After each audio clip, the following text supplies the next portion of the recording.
Hello friends, good evening. This is Dilip here and welcome to my channel on Secure Academy.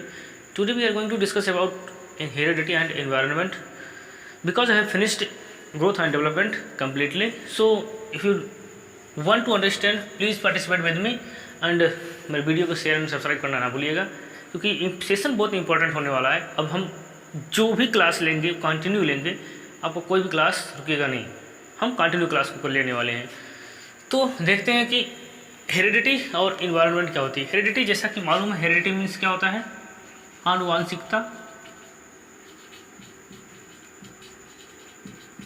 या इसे हम वंशानुक्रम भी कह देते हैं। आनुवांशिकता और वातावरण ये क्या होती है, आनुवांशिकता क्या होती है, वातावरण क्या होते हैं, इनका हमारे जीवन में महत्व क्या है, इन सब चीज़ों के बारे में हम डिस्कस करने वाले हैं। तो सबसे पहले देखते हैं हम जो कुछ इंपॉर्टेंट पॉइंट इसके दिए हुए हैं। दिए कि जो मानव शरीर होता है, मानव शरीर किसका योग होता है, कोषों का, जिसे हम क्या कहते हैं, सेल कहते हैं। सेल जिसे हम कोशिका कहते हैं। मानव का जो शरीर है वो कोषों का योग होता है, परंतु शरीर का जो आरंभ होता है केवल एक कोष से होता है, जिसे संयुक्त कोष कहते हैं, जिसे क्या कहते हैं, जाइगोट कहते हैं। यह कोष 2, 4, 6, 8, 16 की संख्या में आगे बढ़ता चला जाता है। ठीक, जो हमारी शरीर का निर्माण हुआ है कोशिकाओं से हुआ है, लेकिन इसमें कहा गया है कि जो शरीर का निर्माण होता है एक कोष से होता है, जिसे जाइगोट कहते हैं, जिसे हम संयुक्त कोष कहते हैं। जिस तरह से हम इसे अगर समझने की कोशिश करें तो जिस तरह से एक एक ईंट मिलकर एक भवन का निर्माण करती हैं, उसी तरह से एक एक कोशिकाएं मिलकर हमारे शरीर का निर्माण करती हैं। फिर क्या होता है, शरीर का हमारा निर्माण हो जाता है। अब जाइगोट क्या होता है, संयुक्त कोष। जाइगोट मीन्स क्या होता है, संयुक्त कोष। क्या होते हैं संयुक्त कोष, क्या होता है, दो उत्पादक कोषों का, दो उत्पादक कोषों का क्या होता है, योग होता है। और पहला जो होता है, पहला इसमें क्या होता है, पितृकोष, जिसे हम स्पर्म कहते हैं, तथा दूसरा जो होता है वो मातृकोष होता है, जिसे हम क्या कहते हैं, ओवम कहते हैं। जो जाइगोट होता है, जो संयुक्त कोष होता है, वह दो कोषों का मिश्रण होता है, दो कोषों का योग होता है। पहला स्पर्म जिसे हम पितृकोष कहते हैं, दूसरा क्या होता है, ओवम होता है, जिसे हम मातृकोष कहते हैं। दोनों मिलकर ही हमारे शरीर का क्या करते हैं, निर्माण करते हैं।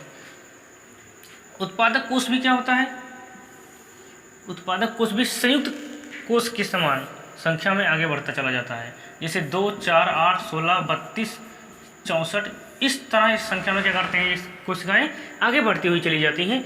इसी संख्या के समान जाइगोट भी, संयुक्त कोष भी क्या होता है, क्या उत्पादक कोष भी क्या होता है, किसके समान आगे बढ़ता चला जाता है, संयुक्त कोष की तरह। जो जाइगोट होते हैं किसके समान बढ़ते चले जाते हैं, संयुक्त कोष की तरह क्या होते हैं, आगे बढ़ते चले जाते हैं। अब कुछ नोट इंपॉर्टेंट पॉइंट देखते हैं। इसमें क्या होता है कि स्त्री तथा पुरुष प्रत्येक कोष में, चाहे वो स्त्री हो चाहे पुरुष हो, दोनों की कोशिकाओं में क्या होता है, प्रत्येक कोष में 23 गुणसूत्र पाए जाते हैं। कितने, 23 गुणसूत्र पाए जाते हैं। इस प्रकार संयुक्त कोष में गुणसूत्रों के 23 जोड़े होते हैं। अगर हम जोड़े की बात करें तो pair, total number of chromosomes is 46 and pair की बात करें तो कितना हो जाएगा, 23। अगर जोड़े की बात करें तो 23 जोड़े होंगे और पूरे कितने क्रोमोजोम्स होते हैं, कितने गुणसूत्र होते हैं, अगर उसकी बात करें तो कितना होगा, 46 होगा। इस संख्या में कुछ कमी और कुछ ज़्यादा देखने को मिलता है, लेकिन कभी कभी होता है जिसे हम एक्सेप्शन समझ सकते हैं, वो इसमें देखा जाएगा। अभी हम उसकी चर्चा करेंगे, पहले तो हम इसे देख लेते हैं। आई होप आपका डाउट क्लियर होगा इतना। अब हम बात करते हैं आनुवांशिकता और वातावरण की।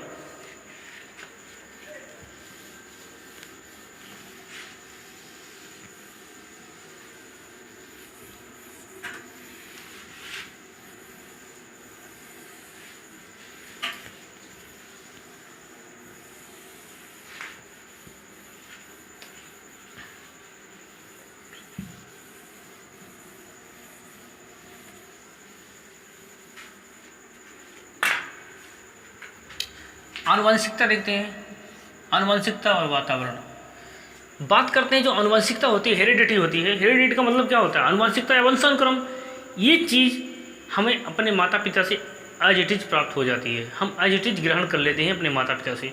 जो जीन्स होते हैं, जो क्रोमोजोम्स होते हैं, अपने माता पिता से ग्रहण कर लेते हैं, वही क्या होती है, आनुवंशिकता होती है। अब आनुवंशिकता की बात करें तो ये क्या होती है, ये स्टैटिक होती है, स्टैटिक होती है, जिसे हम क्या कह सकते हैं, फिक्स्ड होती है। ये परिवर्तनशील नहीं हो सकती, ये क्या होती है, स्थिर होती है, स्थिर होती है। लेकिन जो वातावरण होता है वो डायनामिक होता है, जिसको मॉडिफाई किया जा सकता है, जो चेंजेबल होता है, जो क्या होता है, परिवर्तनशील होता है, परिवर्तनशील होता है। लेकिन हेरिडिटी क्या होती है, फिक्स होती है। अगर हम हेरिडिटी की बात करें तो हेरिडिटी क्या होती है, जो चीज़ें हम अपने पूर्वजों से, अपने माता पिता से विरासत में मिल जाती हैं, उसे हम आनुवांशिकता कहते हैं। उसे क्या कहते हैं, आनुवांशिकता कहते हैं, जो फिक्स होती है, स्थिर होती है, जिसको लाइफ टाइम कभी चेंज नहीं किया जा सकता है। जैसे एग्जाम्पल के तौर पे देखते हैं, क्या, आंखों की पुतली का रंग,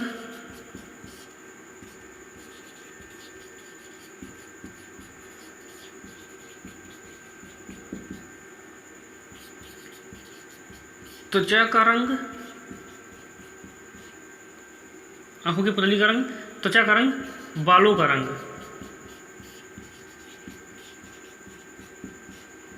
बालों का रंग। अब किसी व्यक्ति की आंखें अगर नीली हैं तो लाइफ टाइम वैसे ही रहने वाली हैं कि बुढ़ापा आने के बाद उसका क्या होते हैं, इसकी आंख कुछ भूरी या काली हो जाएंगी, नहीं ना, पूरी लाइफ टाइम ऐसी रहने वाली है। तो क्या होता है, हेरिडिटी, क्योंकि इसने अपने फोर फादर से ग्रहण किया, अपने माता पिता से ग्रहण किया है, जिसे हम आनुवांशिकता कहते हैं। त्वचा का रंग, कोई व्यक्ति काला है, काला पैदा हुआ है तो लाइफ टाइम काला ही रहेगा, गोरा तो हो नहीं जाएगा। अगर कोई व्यक्ति गोरा है तो काला नहीं होगा, क्यों, क्योंकि इसने ये रंग अपने हेरिडिटी, आनुवांशिकता से, अपने माता पिता से ग्रहण किया है। मतलब अगर उसके माता पिता गोरे हैं तो संतानें भी गोरी होंगी, माता पिता काले हैं संतानें भी काली होंगी। यही होता है क्या, आनुवांशिकता। जैसे माता पिता होते हैं वैसे उनकी संतानें होती हैं, और उन्हीं का रंग, रूप, आकार, आकृति सब कुछ उनको प्राप्त हो जाता है। हालांकि इस नियम में बहुत सारे परिवर्तन हैं, ऐसा होता नहीं हर बार, क्योंकि ये जो जीन्स होते हैं सिर्फ अपने माता पिता से ही नहीं ग्रहण करते हैं बच्चे, अपने फोर फादर, अपने पूर्वजों से भी ग्रहण करते हैं। जब हम बात करेंगे गार्डन के सांख्यिकी का सिद्धांत, तो उसमें हम क्लियरली इसको स्पष्ट करेंगे, क्लियरली बहुत अच्छे तरीके से समझ लेंगे हम इसको कि किस तरह से आनुवांशिकता हमारे जीवन में काम आती है, किस तरह से हम आनुवांशिकता को ग्रहण करते हैं अपने माता पिता या अपने पूर्वजों से। क्योंकि गार्डन का सांख्यिकी सिद्धांत यह कहता है कि जो बच्चे होते हैं वो तो 1/2 भाग अपने माता पिता से ग्रहण करते हैं, 1/4 अपने दादा दादी से, और 1/8 अपने पूर्वजों से, फोर फादर और उनके पिछली पीढ़ी से ग्रहण करते चले जाते हैं। इस तरह से आनुवांशिकता इनमें आती जाती है, और बाद में जिसका गुण उसमें ज़्यादा प्रभावी होता है उसी तरह उसके बच्चे जन्म ले लेते हैं। कहने का मतलब जिस तरह मेंडल ने प्रयोग किया था कि उन्होंने चूहे पर प्रयोग किया, जो काला चूहा था, ठीक, उन्हें कुछ क्या चूहों के संपर्क में रखा, ठीक, या मटर की स्टिल देखते, जो मटर का पौधा था पहले तो लंबा पौधा मिला जब दोनों को एक साथ में करके बोया, क्योंकि जो सुसुप्त गुण था, सुसुप्त गुण को किसने क्या किया, उसने दबा लिया दूसरे वाले छोटे वाले गुण को, बोने वाले गुण को, कौन से, बड़े वाले पौधे ने। और बाद में उन्होंने वापस मटर के पौधे को बोया तो देखा कि उस पौधे के साथ साथ में कुछ छोटे छोटे पौधे भी आ गए थे। क्यों, क्योंकि उस अवस्था में, उस जनरेशन में क्या हुआ था, उसको क्या किया था, दबा लिया था, अपने प्रभाव के कारण प्रभावी हुआ था। लेकिन आने वाली अवस्थाओं में क्या हुआ, ये छोटा वाला जो बौना वाला गुण था उस प्रभावी हो गया, और जो क्या हुआ, वो पौधे जो जन्म लिए वो भी छोटा पौधा जन्म लिया। इसी तरह से हम देखेंगे कि जो त्वचा का रंग होता है सब क्या अपने पिता से नहीं ग्रहण करते हैं, अपने पूर्वजों से भी ग्रहण करते हैं। क्योंकि आपने देखा होगा जो उसकी माता पिता छोटे होते हैं उसके घर में क्या होता है, उसके बच्चे भी बड़े हो जाते हैं, ठीक, या जिसके माता पिता काले होते हैं उसकी संतानें गोरी हो जाती हैं। क्या होता है, ये हेरिडिटी होती है, लेकिन वो अपने फोर फादर से रिसीव करते हैं चीज़ें, वो केवल अपने माता पिता से ही नहीं ग्रहण करते हैं, अपने फोर फादर से भी रिसीव करते हैं ये सारी चीज़ें। तो अभी हम फिलहाल इतना समझेंगे कि हेरिडिटी और वातावरण, आनुवांशिकता और वातावरण क्या होती हैं, इतना ही समझने की कोशिश करेंगे।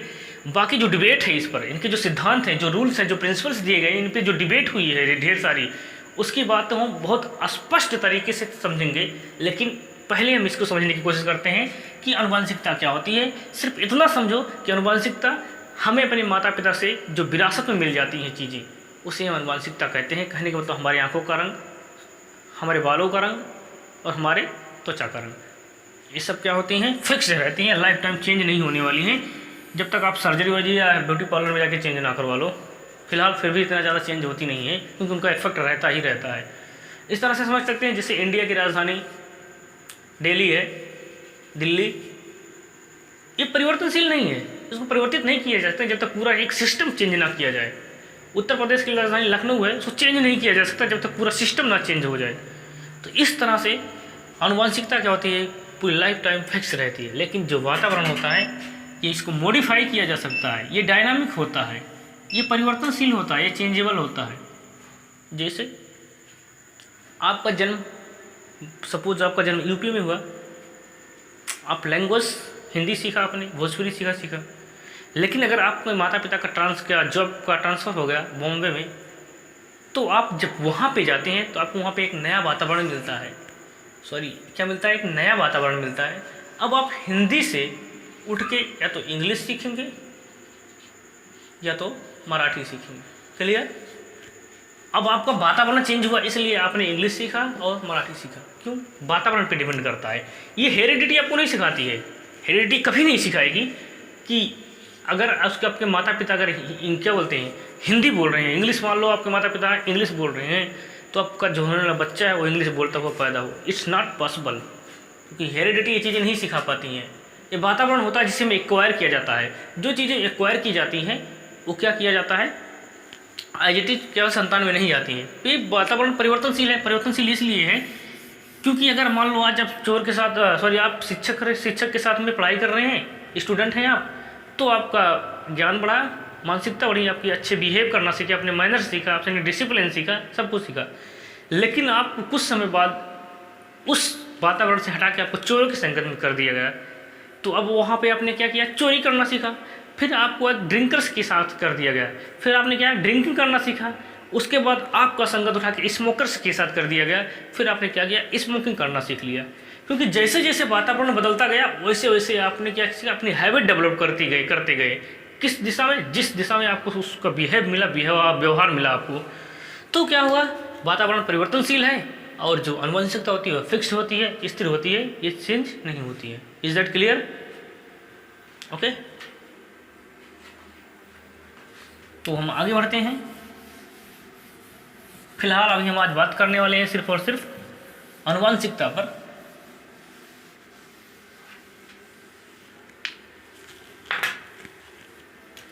आनुवंशिकता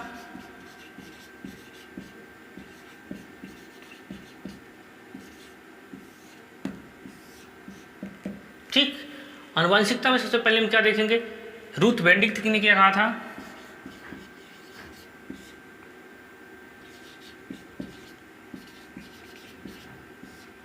रूथ बेनेडिक्ट ने कहा था क्या, वंशानुक्रम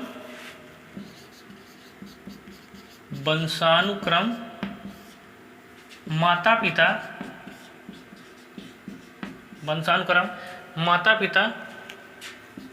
से संतानों को प्राप्त होने वाले गुणों का नाम है, रूथ बेनेडिक्ट का कहना क्या था, रूथ बेनेडिक्ट ने कहा था ये जो हेरिडिटी होती है ना, आनुवंशिकता, वो माता पिता से संतानों को प्राप्त होने वाले गुणों का नाम है। जो भी क्वालिटीज हम प्राप्त करते हैं, एक्वायर करने की बात हम नहीं कर रहे हैं, हम आप नहीं बोल रहे हैं आप फाइट करके जो रिसीव करते हैं अपने वातावरण से। इन्होंने कहा था, रूथ बेनेडिक्ट ने, जो वंशानुक्रम होता है वो माता पिता से संतानों को प्राप्त होने वाले गुणों का नाम है। अगर माता पिता के जो गुण होते हैं जैसे लंबाई, चौड़ाई, भार, उनका क्वालिटी जो गुण होते हैं, या तो उनके रंग, रूप, आकार जो होते हैं, ये सब क्या होते हैं, उनके गुण होते हैं, उनकी विशेषताएं होती हैं। और वो चीज़ें उनके संतानों में जब ट्रांसफ़र हो जाती हैं, एजेटिक ट्रांसफ़र हो जाती हैं, उसी को क्या कहते हैं, वंशानुक्रम कहते हैं। ये बात कौन कहता है, रूथ बेनेडिक्ट कहते हैं। वहीं पर बीएन झा ने बताया था, बीएन झा ने कहा जो वंशानुक्रम होता है व्यक्ति के जन्मजात विशेषताओं का योग होता है। बीएन झा ने बताया कि जो वंशानुक्रम होता है वह व्यक्ति के जन्मजात विशेषताओं का योग होता है। अब जन्मजात विशेषताएं यानी कि जन्मजात जो होती हैं विशेषताएं, जैसे कोई लंबाई, चौड़ाई, भार, ये सब क्या है, उनको जन्म होने के बाद जो विशेषताएं प्राप्त होती हैं, जो एक्वायर करके प्राप्त करते हैं, क्या होता है वो, क्या होता है उनके विशेषताओं का नाम है। किसने बताया था, ये बीएन झा ने बताया था। ओके, अब थोड़ा और इनको समझ लेते हैं हेरिडिटी को।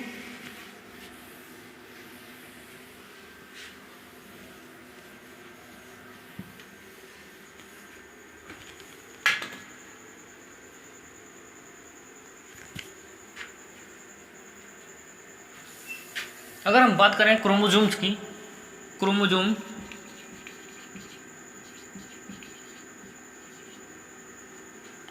क्रोमोजोम्स की बात करें, जो क्रोमोजोम्स होते हैं वो तो कितना होते हैं 46, जिसे हम गुणसूत्र कहते हैं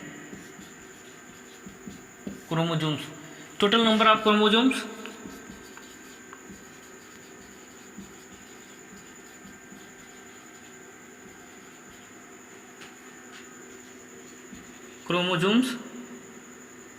is equal 46 and chromosomes pair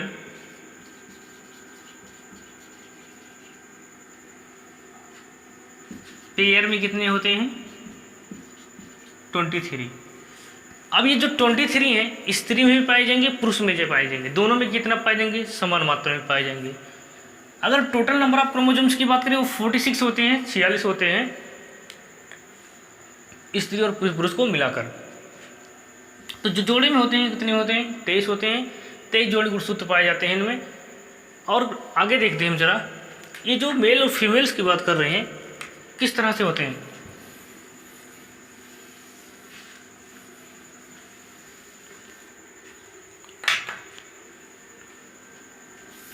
अब मेल की बात कर लेते हैं, मेल, और यहाँ पे ले लेते हैं फीमेल। ठीक, इसको हम क्या कहते हैं पुरुष, और ये स्त्री। Is that clear. अब ये जो गुणसूत्र पाए जाते हैं इसमें यक्स और वाई पाए जाते हैं मेल में। यहाँ पे जो गुणसूत्र पाया जाएगा वो होगा यक्स और यक्स। यहाँ पे पुरुष में कितने कौन गुणसूत्र पाए जाते हैं यक्स वाई, इसमें जो पाया जाएगा यक्स यक्स। अब अगर यहाँ से, ठीक,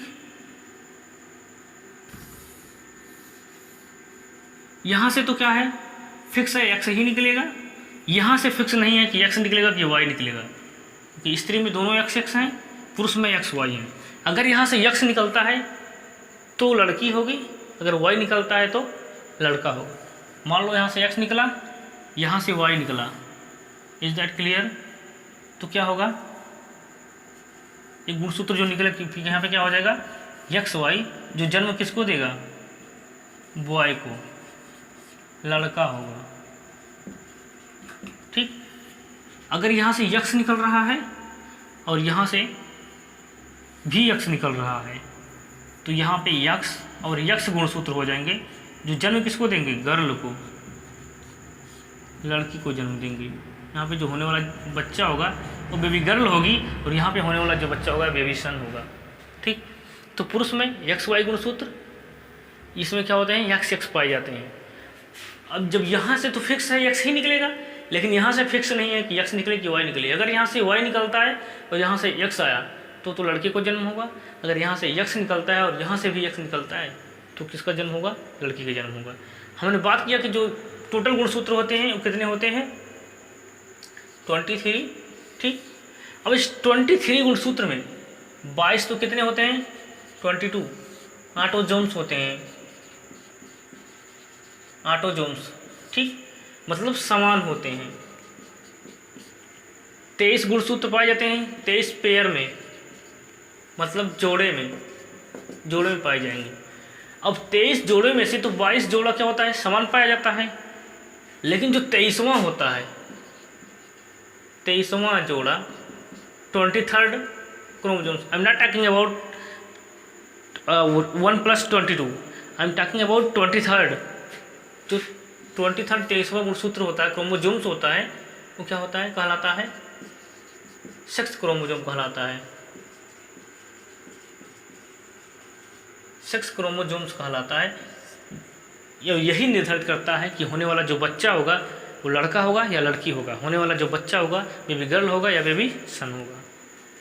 क्योंकि जो 22 गुणसूत्र होते हैं वो लड़कियों में और लड़कों में, कहने का मतलब 22 जो गुणसूत्र होते हैं वो मेल में और फीमेल में, पुरुष में या स्त्री में, दोनों में समान पाए जाते हैं। 22 जो गुणसूत्र होते हैं 23 जोड़ा होता है, 23 में से 22 जोड़ा दोनों में समान पाया जाएगा। लेकिन जो 23वां गुणसूत्र होता है वही निर्धारित करता है कि होने वाला जो बच्चा होगा वह लड़की होगा या लड़का होगा, जिसे हम सेक्स क्रोमोसोम्स के नाम से जानते हैं। और इस तरह से कुछ क्रोमोसोम्स गुणसूत्र पाए जाते हैं जिसमें XX होता है, XX और दूसरा XY होता है। जो XY होता है वो पुरुष में पाया जाएगा और जो XX होगा वह स्त्री में पाया जाएगा। इसके अलावा भी हमने कुछ देखने को मिला है, जैसे XY, दूसरा XY, तीसरा जो है XO।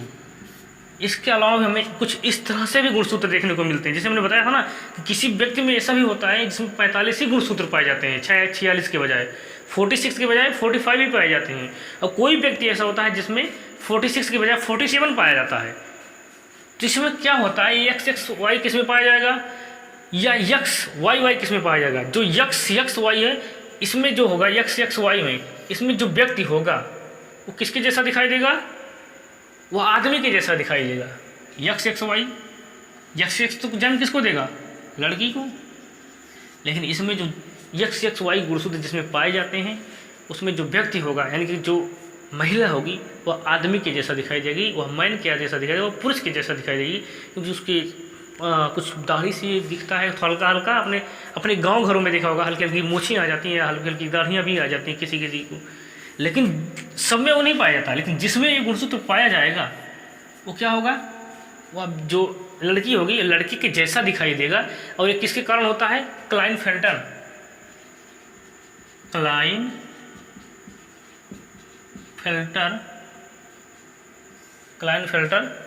सिंड्रोम के कारण होता है। ये जो सिंड्रोम उसमें डेवलप हो जाते हैं, इसके कारण क्या होता है? व्यक्ति इस तरह से दिखाई देगा। जो औरत होगी, जो स्त्री होगी, वह व्यक्ति के जैसा दिखाई देगा। और लेकिन ये रिप्रोड्यूस नहीं कर सकती, यह जन्म नहीं दे सकती, क्योंकि ये बांझ कहलाती है। अपने गांव में, घरों में, अपने आसपास में करते हुए सुना होगा कि किसी को बच्चे नहीं हो रहा है। जो हो रहा है, इस रीजन क्या होता है? ये गुणसूत्र उसमें डेवलप हो जाते हैं, जिसके कारण क्या होता है? वो किसी बच्चे को जन्म नहीं दे सकती, वो रिप्रोड्यूस नहीं कर सकती। तो किसके कारण होता है? क्लाइनफेल्टर सिंड्रोम के कारण होता है। अब बात करते हैं XO की। जो XO की प्रवृत्ति पाई जाती है, XO में क्या कहता है? जो स्त्री होता है, व्यक्ति स्त्री के जैसा समय दिखाई देता है। इसमें जो व्यक्ति होगा, इसमें क्या होता है? आदमी मैन होगा, इसमें तो वुमेन होगी। इसमें जो मैन होगा वो स्त्री के जैसा दिखाई देगा। उसके ना तो बोछे रहेंगे, ना तो दाढ़ियाँ आएंगी, वो उसमें आवाज़ भी पतली रहेगी औरत के जैसा। तो इसमें जो होता है ये टर्नर सिंड्रोम के कारण होता है। जिसमें जो व्यक्ति होता है, जो जन्म होने वाला व्यक्ति जो था, वो किसकी तरह होता है? वह औरत के समान दिखाई देता है, स्त्री के समान दिखाई देता है। ठीक। और हम लास्ट जो बच रहा है XYY की, इसमें इस प्रकार की जो गुणसूत्र डेवलप होते हैं किसी व्यक्ति में, तो वह डेलिक्वेंट प्रवृत्ति का हो जाता है। डेलिक्वेंट अपराधी, जिसे हम अपराधी कहते हैं, अपराधी प्रवृत्ति का हो जाता है। और इसमें क्या? लूट, मार, डकैती, मर्डर, इस तरह से क्रियाएं करता है। तो क्या जिसमें XYY पाया जाएगा वो तो डेलिक्वेंट हो जाएगा, अपराधी। और जिसमें XXY पाया जाएगा वो क्या होगा? क्लाइनफेल्टर सिंड्रोम के कारण क्या होगा? बाज कहलाएगा। जब किसी रिप्रोड्यूस नहीं कर सकता, इसमें जो औरत होगी वह व्यक्ति के समान दिखाई देगा, वो पुरुष के समान दिखाई देगा। और जो XO होता है, इसमें जो व्यक्ति होगा, जो मैन होगा, जो आदमी होगा, वो औरत के समान दिखाई देगा, क्योंकि वह रीजन किसका होता है? टर्नर सिंड्रोम के कारण होता है। और उसकी आवाज़ भी पतली हो जाएगी उस औरत के जैसा। Is that clear? If you have any problem you can send me message. Okay, तो थोड़ा हम आगे चलते हैं।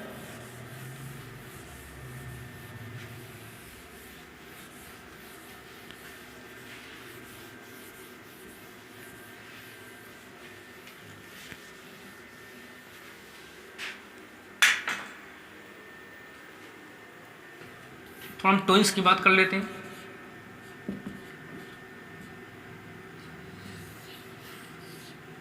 ट्विंस जिसे हम क्या कहते हैं, जुड़वा,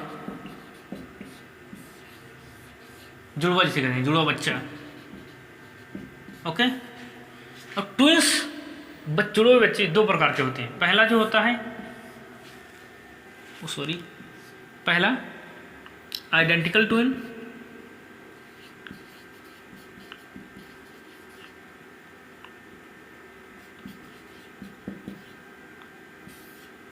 दूसरा जो होता है वो फ्रेटर्नल होता है।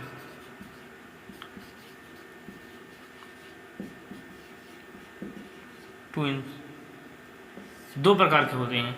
आइडेंटिकल जिसे कहते हैं, जिसे हम समान जुड़वा कहते हैं। क्या कहते हैं? समान जुड़वा।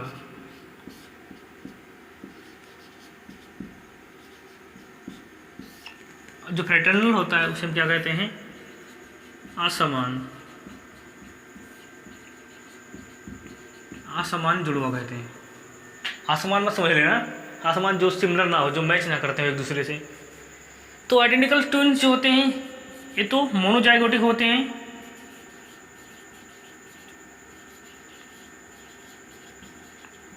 मोनोजाइगोटिक।